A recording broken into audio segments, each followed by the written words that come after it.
So we'll need to draw a few diagrams first. The solution for the first part, which is unity gain buffer.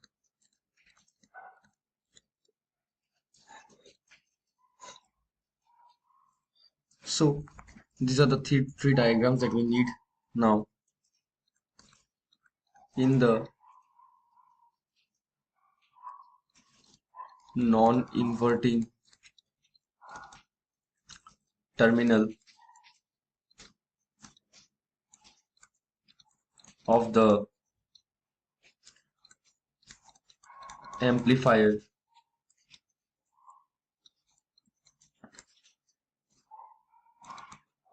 we have V0 upon Vi equals